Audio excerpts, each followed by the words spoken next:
The stars twinkled peacefully in the Montana night sky as John Miller stepped onto his porch. The cool evening air felt good after a day of working on his small farm. John had moved here after 20 years in the Marines, looking for quiet and solitude. Tonight, that peace would end forever. A bright light cut across the sky, much too fast for a normal aircraft. John's military instincts kicked in immediately. He watched as the light slowed and descended toward the empty field about. A mile from his property, what in the world? He muttered, grabbing his binoculars from inside the house. Through the lenses, he could see a sleek metal craft unlike anything built on Earth. It had smooth curves and glowed with a faint blue light. As a retired Marine, John had seen experimental aircraft before, but nothing like this. He reached for his phone and called the local sheriff. "Bill, something just landed in the Peterson field. You might want to come take a look." "Another weather balloon?" Sheriff Bill Rogers asked with a laugh. "No, sir. This is something else entirely." While waiting for the sheriff, John grabbed his hunting rifle. Not to use it, but because old habits died hard. 20 minutes later, the sheriff's car pulled up, alongside two black SUVs that John didn't recognize. Men in dark suits stepped out, speaking quietly into their radios. Government types, John thought. They got here awfully fast. In the field, the craft's side opened smoothly. 3 tall figures emerged. Even from a distance, John could tell they weren't human. Their bodies were too thin, their heads too large, and they moved with strange grace despite the Earth's gravity. The government agents approached cautiously. One held up some kind of device, possibly attempting communication. The tallest alien raised what appeared to be a similar object. That's when everything went wrong. A high-pitched whine filled the air, making John cover his ears in pain. The alien's device was emitting a blue light that pulsed rapidly. Later, experts would determine it was merely their translation equipment malfunctioning. But in that moment, it looked like a weapon powering up. One of the agents drew his gun. The alien device pulsed brighter. Someone fired a shot. Chaos erupted. The aliens retreated to their ship as agents opened fire. John watched in horror as bullets pinged off the ship's hull. The craft rose quickly, but not before a lucky shot hit something critical. Smoke poured from one side as it shot up into the night sky at impossible speed.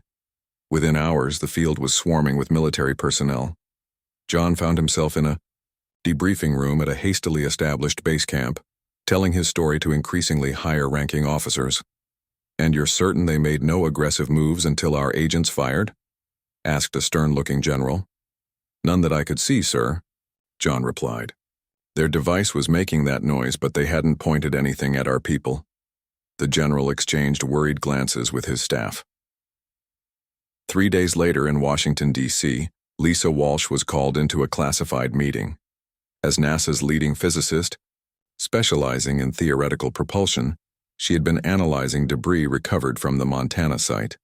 The room was filled with military brass and government officials, all wearing grim expressions. "Dr. Walsh, please tell us what you found," said National Security Advisor Richard Clark. Lisa stood and connected her tablet to the display screen.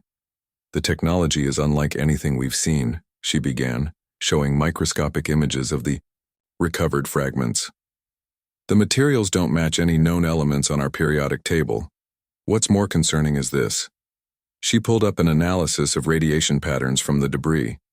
"These energy signatures suggest the craft wasn't just visiting Earth. It had been monitoring us, possibly for years.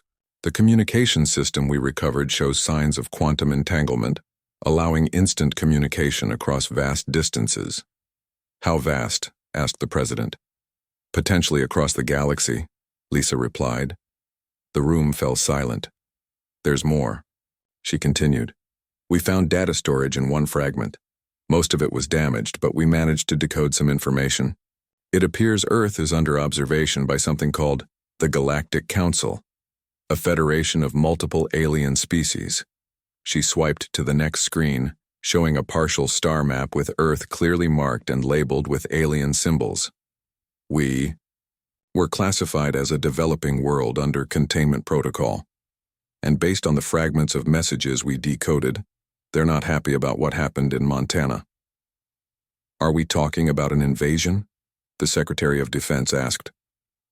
I don't know, Lisa admitted, but I found references to something called pacification, scheduled to begin within 5 years. 1 week later, all major world leaders were secretly briefed about the situation.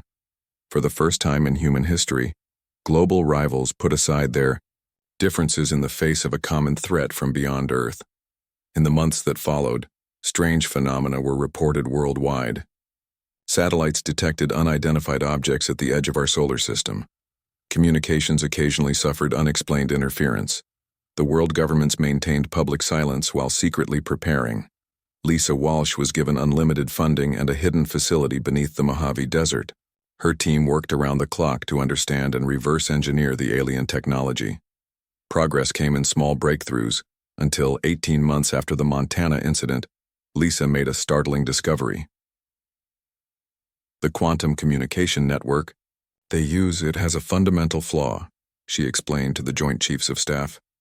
They built it for efficiency, not security. We can listen in. You're saying we can spy on aliens across the galaxy? General Williams asked incredulously. Not just listen, Lisa said with a thin smile. Given time, we might be able to access their network, and what we're hearing isn't good. The Galactic Council views the Montana incident as an unprovoked attack. Some factions are pushing for immediate action against Earth. What kind of action? Asked the Secretary of State. Lisa's expression darkened. Based on the communications we've intercepted, pacification isn't just occupation. They plan to implement forced genetic modification of humans. They want to make us more manageable. The room erupted in angry voices. When order was finally restored, the president spoke. How long do we have? Their nearest major fleet is 3 years from our solar system, Lisa replied. But scout ships could arrive much sooner. Then we have 3 years to prepare, the president said firmly. Dr. Walsh, what do you need to develop defensive capabilities? More scientists, more resources, and access to every piece of advanced technology on the planet, she answered without hesitation. You'll have it all, the president promised. As of this moment, the Earth Defense Initiative begins. As Lisa left the meeting, she looked up at the night sky. The stars no longer seemed peaceful. Somewhere out there, a storm was gathering. Humanity had just entered the galactic stage, and their first performance had been a disaster. The clock was ticking. Earth had 3 years to prepare for a war against enemies with technology, thousands of years more advanced than their own. But they had one advantage the aliens hadn't counted on. Humans were very good at learning, adapting, and surviving against impossible odds, and they had just begun to fight back. 5 years had passed since the Montana incident. The world had changed in ways few could have imagined. On the surface, daily life continued as normal. People went to work, children attended school, and politicians argued about taxes and health care. But beneath this normal facade, Earth was preparing for war. Deep under the Pacific Ocean, in a massive underwater facility known as the Trench, Commander Alan Carter stood before a viewport, gazing at humanity's secret fleet. 6 warships hung suspended in the enormous construction bay, their sleek hulls incorporating both human engineering and reverse-engineered alien technology. Impressive, aren't they? Asked a voice behind him. Alan turned to see Lieutenant Kate Patel approaching.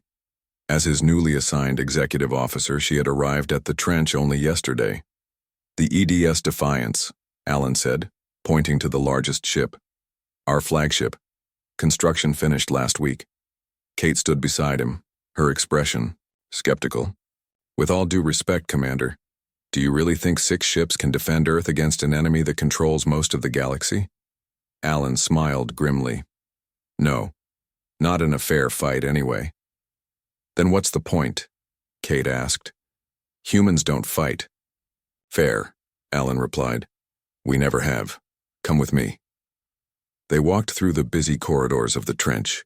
Scientists and military personnel from every nation worked side by side, united by the common threat. Alan led Kate to a secure laboratory where Dr. Lisa Walsh was working. Lisa looked up from a complex holographic display as they entered. Dark circles under her eyes suggested she hadn't slept in days. "Commander Carter," she greeted him. "Is this your new XO?" "Lieutenant Kate Patel," Alan confirmed. "She has questions about our chances against the Council. I thought you might help explain our strategy." Lisa nodded and tapped a few commands on her console. The holographic display changed to show a glowing network of interconnected points of light. "This is the Council's quantum communication network," Lisa explained. "They use it for everything: ship controls, weapons systems, navigation. It's their greatest strength, but also their greatest weakness." "How so?" Kate asked. "It was designed for efficiency, not security," Lisa said. "They've never needed to worry about being hacked because no species they've encountered has had the capability. Until now." She pressed another button, and a section of the network turned red. "We can inject our own code into their network. Not enough to take full control, but enough to cause chaos. Enough to give us a fighting chance. That's why we only need 6 ships," Alan added. "We're not trying to match them ship for ship. We're going to hit them where they're vulnerable." Kate looked between them, understanding dawning on her face. Asymmetric warfare on a galactic scale. "Exactly," Lisa said. "And we have another advantage. The Council species think in patterns, in algorithms. From what we've learned by monitoring their communications, their battle tactics haven't changed. In thousands of years, they've never needed to adapt. Humans adapt every day," Alan said. "It's what we do best." An alarm blared suddenly, cutting their conversation short. Red warning lights flashed throughout the facility. "What's happening?" Kate asked as they rushed toward the command center. "They're here," Alan said grimly. The command center was a flurry of activity when they arrived. A large tactical display showed multiple objects entering the solar system near Neptune. 14 Council vessels detected, reported the sensor officer. Configuration matches their standard patrol fleet. "Earlier than we expected," Lisa muttered. "But not earlier than we prepared for," Alan replied. He turned to address the command center. "This is not a drill. Launch Protocol Alpha. All hands to battle stations." Throughout the trench, personnel rushed to their assigned posts. Engineers made final adjustments to the ship's systems. Weapons officers loaded specialized countermeasures developed specifically to target Council technology. In the launch bay, Alan addressed the assembled crews of all 6 ships. 500 men and women who carried the hopes of humanity on their shoulders. "Today we face an enemy who believes we are primitive and predictable," he began.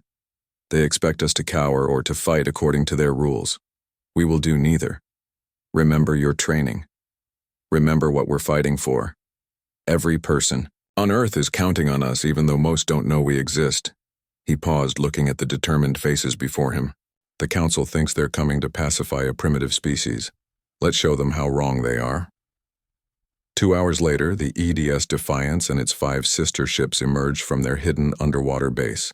They accelerated quickly, using gravity manipulation, technology reverse-engineered from the alien debris to reach speeds no human vessel had achieved before. On the bridge of the Defiance, Alan sat in the command chair, Kate at his side. "Enemy fleet has established orbit around Neptune," the tactical officer reported. "They appear to be conducting scans of the system." "They're looking for us," Alan said. "Let's not keep them waiting. Execute Operation Thunderbolt." 3 of Earth's ships broke formation, heading toward Mars on an obvious approach vector. Meanwhile, the Defiance and the 2 remaining vessels powered down all but essential systems, using Neptune's magnetic field to mask their presence as they maneuvered into position. The Council fleet detected the 3 approaching Earth ships and moved to intercept, exactly as Alan had predicted. "They're taking the bait," Kate observed.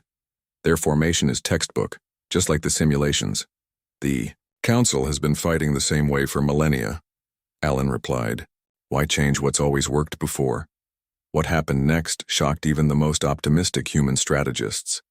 As the Council ships moved to engage the decoy force, the Defiance and its 2 companions powered up suddenly and attacked from behind. Their weapons, designed specifically to disrupt Council shield frequencies, tore through the alien defenses. At the same time, Dr. Walsh activated her quantum network intrusion. Throughout the Council fleet, systems began to malfunction. Weapons. Targeting went offline. Communications between ships broke down. The Council commander, unprepared for such tactics, attempted to regroup using standard protocols. But humans didn't follow standard protocols. The Earth fleet continued its erratic, unpredictable attack pattern, striking from multiple vectors, never staying in one place long enough to become a target. When the battle ended 30 minutes later, 3 Council ships had been destroyed, 4 were disabled, and the rest had retreated in disarray. On the bridge of the Defiance, the crew could hardly believe their success. "We did it," Kate said, amazement in her voice. "We actually won." Alan's expression remained serious. "We won the first skirmish, Lieutenant. The war has just begun." Across the galaxy, in the Grand Council chamber, news of the defeat spread like wildfire. The councilors had expected reports of a swift pacification. Instead, they received shocking accounts of primitive humans using Council technology against them with devastating effectiveness. For the first time in thousands of years, the Galactic Council faced a species that didn't play by their rules, and they were afraid. News of the human victory spread quickly through the Galactic Council. In the Grand Council chamber, representatives from 37 species argued loudly about what to do next. The massive room, built from crystal and living metals, echoed with angry voices. "This is unacceptable," shouted Zex, the representative of the insectoid Zexril. His hard exoskeleton clicked as he moved. "Humans must be crushed immediately. We should send the main fleet."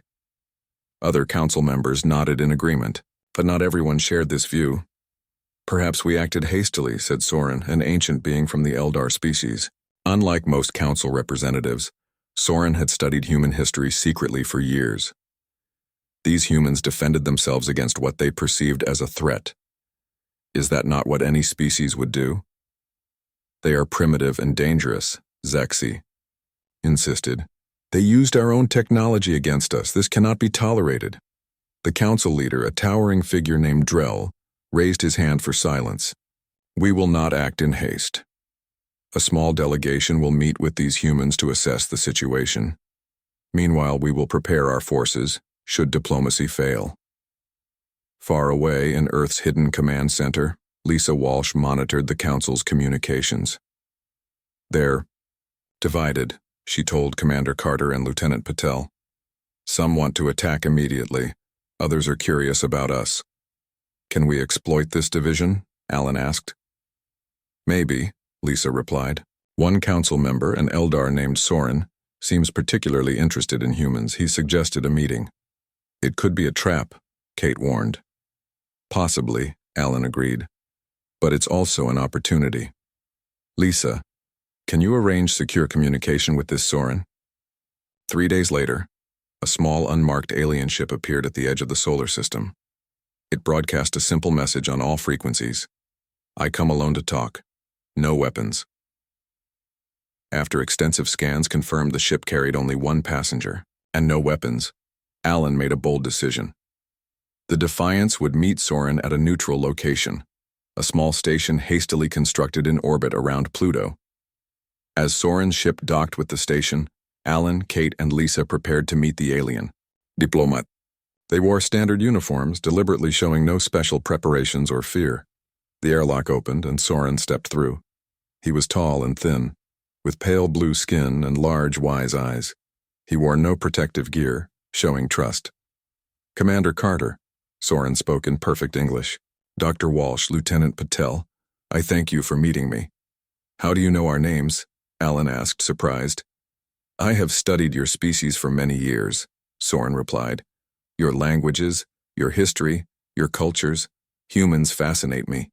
In a small conference room, they sat around a simple table. Soren spoke openly about the Council's divisions. "Many fear what they do not understand," he explained. "Humans progressed faster than any species we have encountered. In just 5 years, you reverse-engineered technology that took other species centuries to develop." "We had motivation," Lisa said. "You were planning to pacify us." Soren's expression showed sadness. "Some council members did propose genetic modification to make humans less aggressive. I oppose this plan." "Why?" Kate asked. Because diversity is valuable, Soren replied. The Council has grown stagnant. We have not faced a real challenge in thousands of years. Perhaps humans are exactly what we need. So what happens now? Alan asked. The Warhawks are gathering a massive fleet, Soren warned. They plan to overwhelm Earth with numbers. But I came to tell you that not all Council species support this action.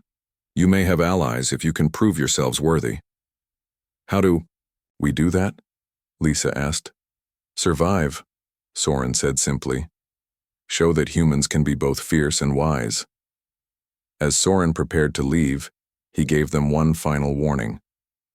The Council has infiltrators on Earth already. They have been sabotaging your defense systems for months. Meanwhile, on Earth, Major Eric Daniels led a team of soldiers through the dark corridors of a supposedly abandoned research facility in Arizona. Intelligence had identified unusual energy signatures coming from the building. Stay sharp, Eric whispered to his team. We don't know what we're dealing with. They moved silently, using night vision goggles to see in the darkness. At the center of the facility, they found what they were looking for: 5 aliens using Earth computers to access defense networks. The firefight was brief, but intense. 4 aliens were killed, but Eric's team managed to capture one alive. Back at the secure facility, the alien prisoner sat in a containment cell. Unlike the tall, blue-skinned Eldar, this creature was short with green scales and 4 arms. Why are you sabotaging our defenses? Eric asked through a translator. The alien looked up with large, reptilian eyes. Because some of us want you to lose, it replied. But others hope you will win. What do you mean? Eric demanded. The Council has ruled for too long, the alien said. Some species serve only because they fear the Council's power. If humans could challenge that power, the alien's revelation confirmed what Soren had told the Earth leaders. The Galactic Council was not as united as it appeared. But before Earth could take advantage of these potential allies, disaster struck. A massive Council battleship suddenly appeared in orbit around Earth's moon. Without warning, it fired on the secret moon base, destroying it completely. Then it targeted Earth's defense satellites, methodically eliminating them one by one. In the trench, alarms blared as reports of the attack flooded in. How did they get past our early warning systems? Alan demanded. The saboteurs, Lisa realized. They must have disabled our detection grid. The Defiance is still 2 days from Earth, Kate reported. We can't get there in time. On the main screen, they watched helplessly as the Council battleship continued its attack. Conventional Earth. Weapons bounced harmlessly off its shields. We need options, Alan said grimly. We can't match them in firepower. Lisa thought for a moment, then her eyes widened. We don't need to match their power, we need to think differently. She quickly explained her plan. It was dangerous and had only a small chance of success. But as the attack continued, they had no choice. Within hours, Earth launched what appeared to be a desperate counterattack. Small fighters built with conventional technology approached the Council battleship. As expected, they were easily destroyed. But the fighters were only a distraction. The real attack came from a different direction. A small, stealthy craft carrying a specialized computer virus developed by Lisa. While the battleship focused on the fighters, the stealth craft attached to its hull and uploaded the virus directly into its systems. The massive alien ship suddenly went dark, its weapons and engines disabled by code that exploited the same flaw in their quantum network that Lisa had discovered years earlier. Before the Council ship could recover, Earth launched every missile in its arsenal. Without shields, the once invincible battleship was torn apart. The victory came at a heavy cost. The moon base was destroyed along with most of Earth's satellites. But humanity had proven something important. They could adapt and overcome even when facing overwhelming odds. As the debris of the Council battleship burned up in Earth's atmosphere, creating streaks of light across the night sky, Alan Carter made a decision. We can't win by just defending, he told his officers. It's time to take this fight to them. The destruction of the Council battleship gave Earth a brief moment to breathe, but everyone knew it wouldn't last long. In Washington, D.C., World leaders gathered to discuss their next move. The meeting room was tense as Commander Alan Carter presented his plan. Defending Earth isn't enough, Alan explained, pointing to a holographic map of nearby star systems. We need to take the fight to them, hit their supply lines and communication hubs. With what? Asked the Chinese president. We have only 5 ships left after the moon base attack. Not ships, Alan replied. Something the council won't expect. He nodded to Dr. Lisa Walsh, who stepped forward. We've developed a new kind of weapon, she said. We call it the Trojan Horse. Lisa brought up images of small, unassuming devices. These look like standard council communication relays, but inside they contain our most aggressive computer viruses. Once placed in their network, they'll spread throughout the council's systems. How do we deploy them? Asked the American president. Covertly, Alan answered. Small teams operating behind enemy lines. The plan was approved, despite its risks. Earth couldn't win in a direct confrontation, so they would fight in ways the council had never imagined. Meanwhile, Frank Donovan worked in a secure underground facility. Once one of the world's top hackers, he now led Earth's cyber warfare division. His team had been studying council technology day and night. Their systems are advanced, Frank told his team as they gathered around his workstation. But they have a critical weakness. They trust their own technology completely. He brought up schematics of council ships on his screen. They've used the same basic operating system for thousands of years. No significant updates or security patches. Why bother when no one has ever hacked them before? One of his team members, a young programmer named Steve, looked skeptical. But their tech is still light years beyond ours. Frank smiled. In some ways, yes. But remember, humans invented computer viruses. The council has no concept of malicious code. Their systems have no defenses against it. Over the next few weeks, Frank's team created dozens of specialized viruses designed to target council ships and infrastructure. Some would shut down weapon systems. Others would turn environmental controls against alien crews. The most sophisticated would actually hijack council weapons and turn them against other council ships. While Frank's team worked on cyber weapons, Major Eric Daniels prepared his Special Forces unit for the most dangerous missions in human history. They would infiltrate council facilities and plant the Trojan Horse devices. This isn't a conventional war, Eric told his soldiers during training. We can't beat them with brute force. We need to be smarter, faster, and more creative than they are. His team trained relentlessly using simulations based on data gathered from council ships. They learned to move in different gravity environments and to use council technology against its creators. The first test of Earth's new strategy came sooner than expected. Council ships were detected approaching Mars, where humans had established a small research outpost. They're coming in fast, reported the sensor officer aboard the Defiance. 5 council warships heavily armed. Commander Carter made a quick decision. We won't engage directly. Launch Operation Shadow Strike. The Defiance remained hidden behind one of Mars's moons while a small stealth shuttle detached and moved silently toward the council fleet. On board were Eric Daniels and 4 of his best operatives. Remember, Eric told his team, we only need to plant one device on their command ship. The virus will do the rest.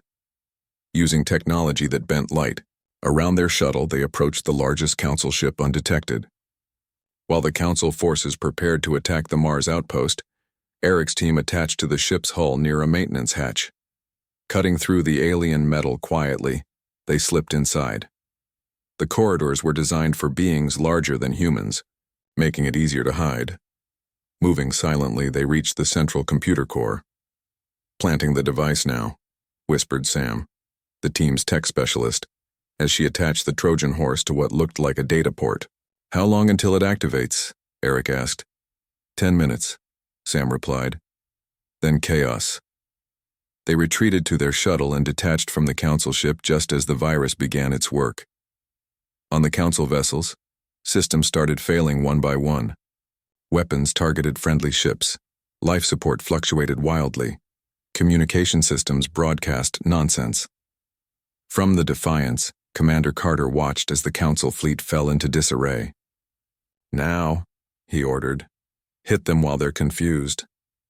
The Defiance emerged from hiding, weapons firing with precision at the now vulnerable Council ships. 2 exploded immediately. A third spun out of control, crashing into a fourth.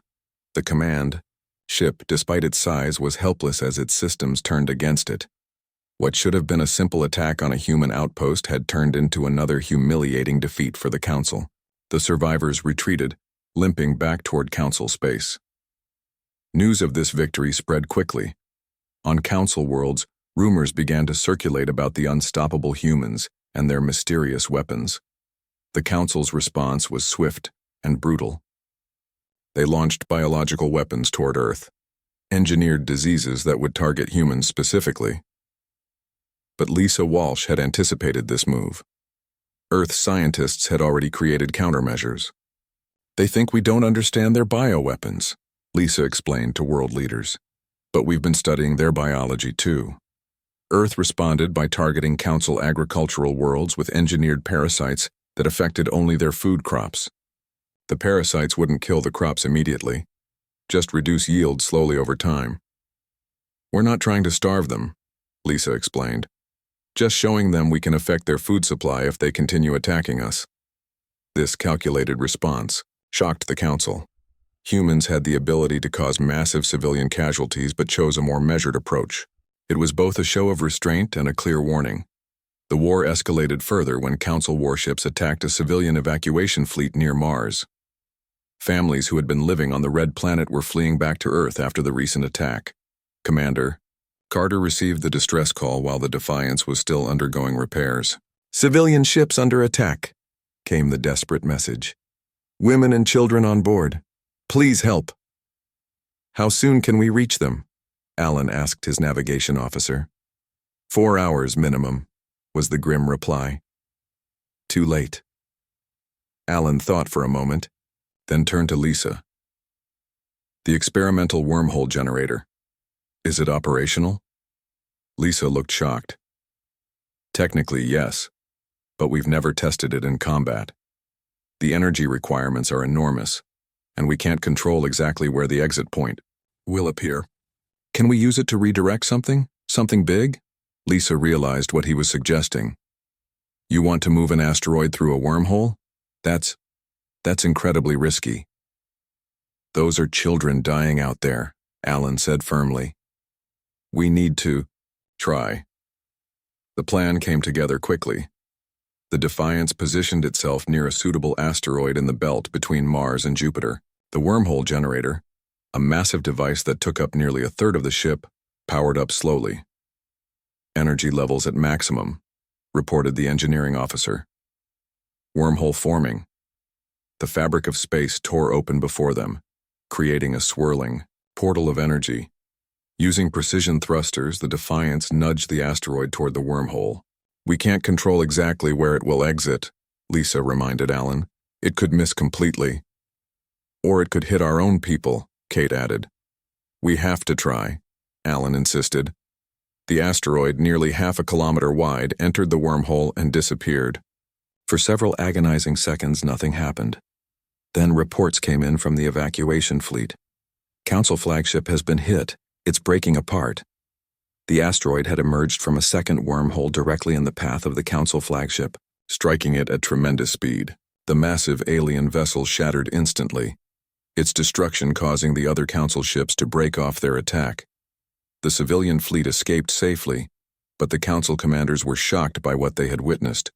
Humans had seemingly teleported an asteroid across millions of kilometers with pinpoint accuracy, destroying the most powerful ship in the local fleet.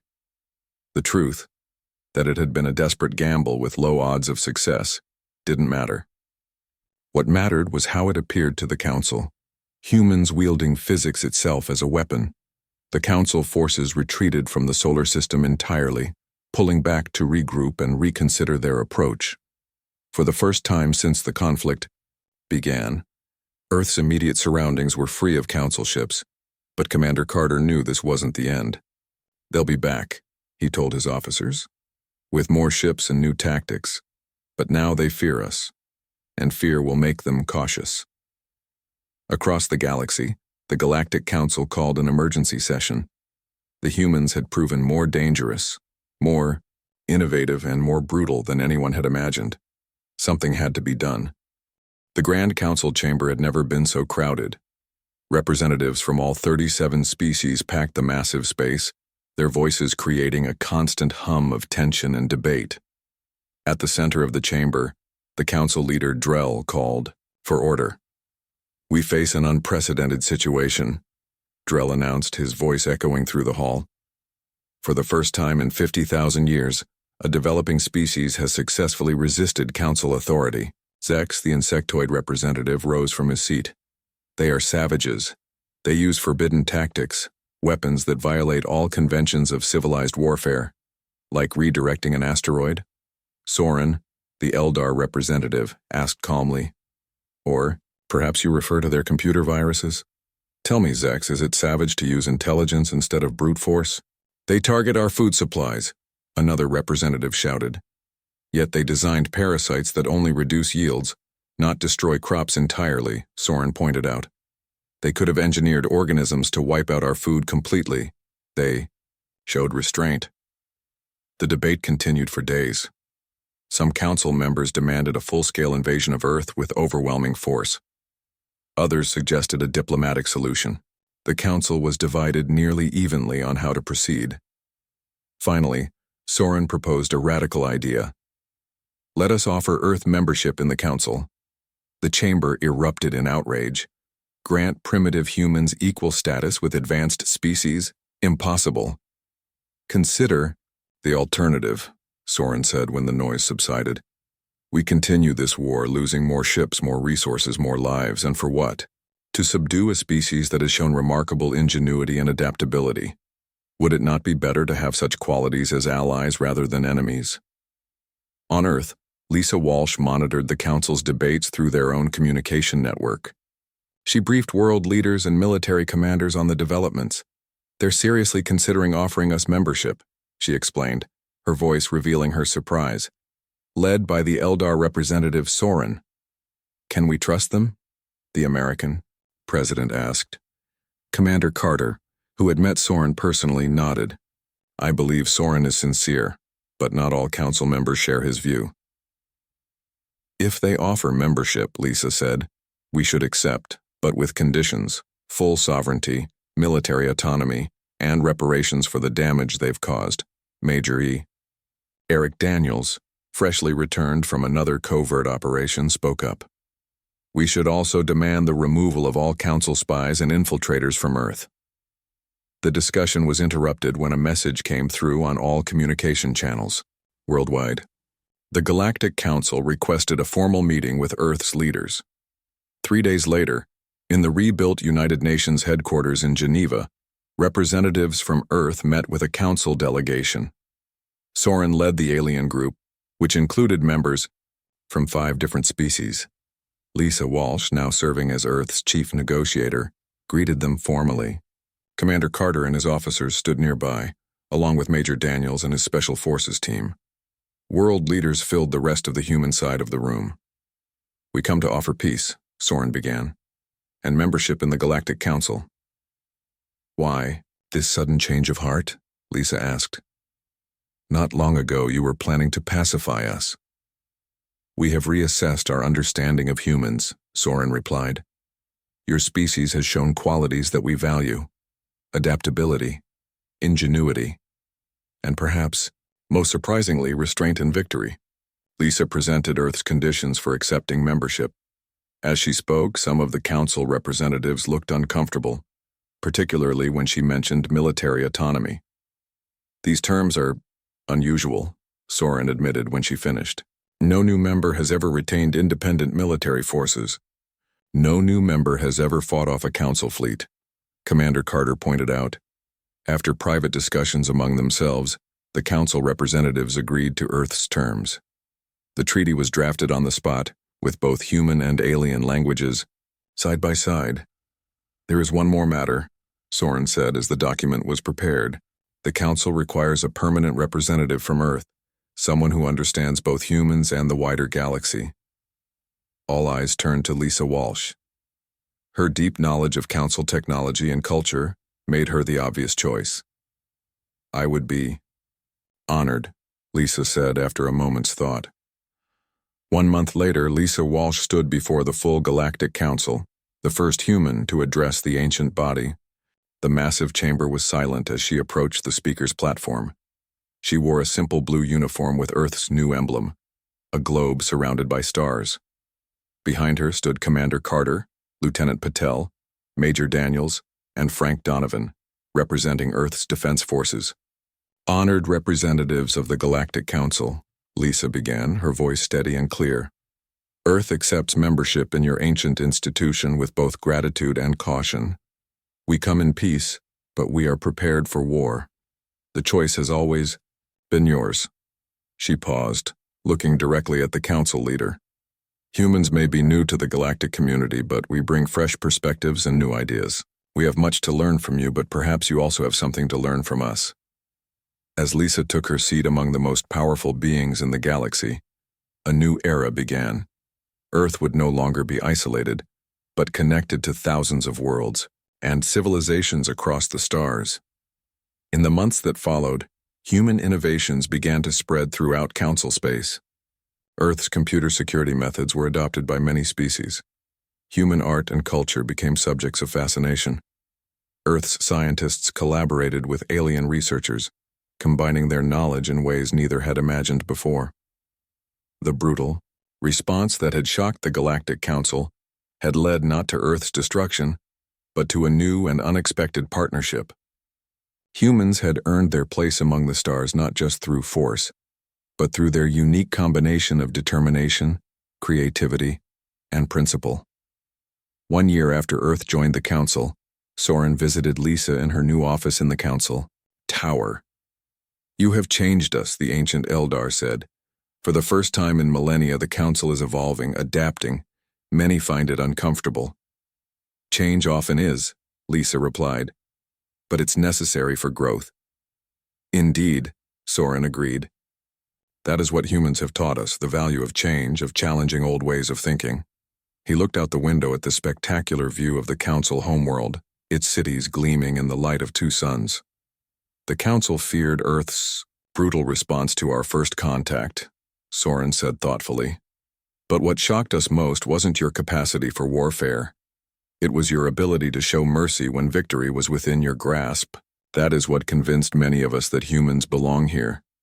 Lisa smiled. "We've always been a complicated species."